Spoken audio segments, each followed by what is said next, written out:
สบายดีพี่น้องหมู่เพื่อนหมดสุขสุขคนเนาะมาพบพ่อกันคือเก่าเด้อพี่น้องเนาะนี่ก็สิพาทุกคนมาเบิ่งงัวอีกคือเก่าพี่น้องบรรยากาศก็สีดีๆแน่เนาะหลังฝนตกเด้อพี่น้องเด้อหญ้าก็เริ่มปงแล้วพี่น้องดีใจเนาะให้หญ้างัวได้กินเด้อพี่น้องเด้อมาเอาเกลือให้งัวกินเนาะพี่น้องเนาะบรรยากาศมันก็ดีแดดออกพี่น้องหลังฝนตกบ่ได้ออกไปเยี่ยมมันก็หลายเดือนแล้วเนาะสองเดือน3 เดือนแล้วเนาะข่าวเวียกข่าวงานพี่น้องวันนี้ก็ได้โอกาสออกมาเบิ่งเอามาเยี่ยมมันเนาะพี่น้องเนาะเอาเกลือให้มันกินนี่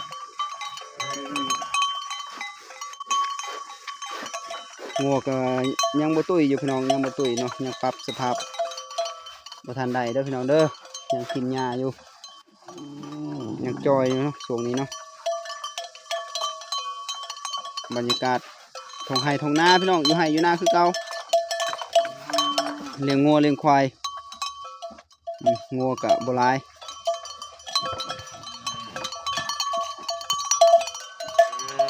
งัวก็ยังบ่ทันได้อ้วนเนาะพี่น้องเนาะยังบ่ทันได้ตุ้ยเนาะ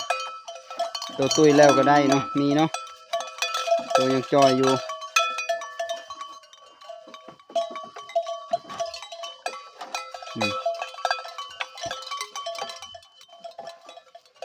งัวเถิกบ่เข้ามาพี่น้องงัวเถิกเนาะบ่เข้ามางัวเถิก2 ตัว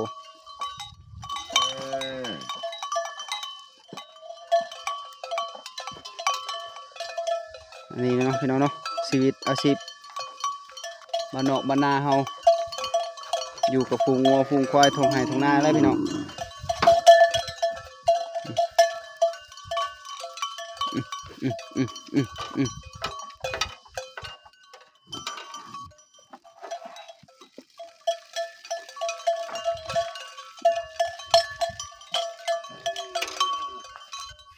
โอ้โอ้โอ้โอ้โอ้โอ้โอ้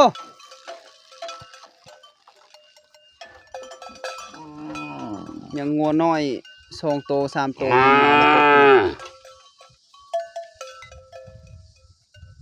มันออกไปหากินพี่น้องเนาะ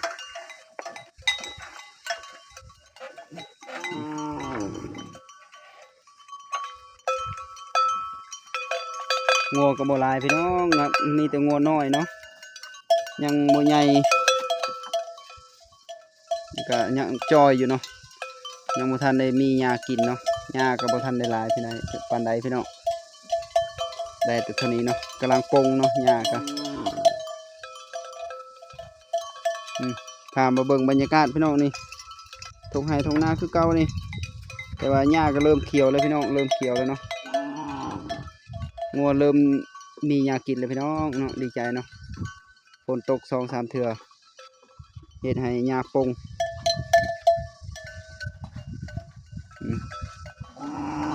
งัวก็บ่หลาย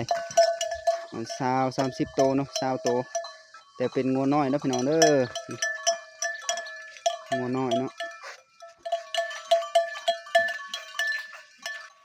ยังบ่หลายอยู่ยังบ่หลายงัวก็ได้มาเฮานี่คลิปก็ได้จบลงเพียงเท่านี้แล้วพี่น้องเด้อคลิปนี้ก็บ่มีหยังหลายเนาะมาเบิ่งงัวคือเก่าตามวิถีชีวิตการเกษตรเฮาเนาะพี่น้องเนาะขอบใจหลายๆเด้อเนาะบ๊ายบายพบกันคลิปหน้าเนาะขอบใจหลายบ๊ายบาย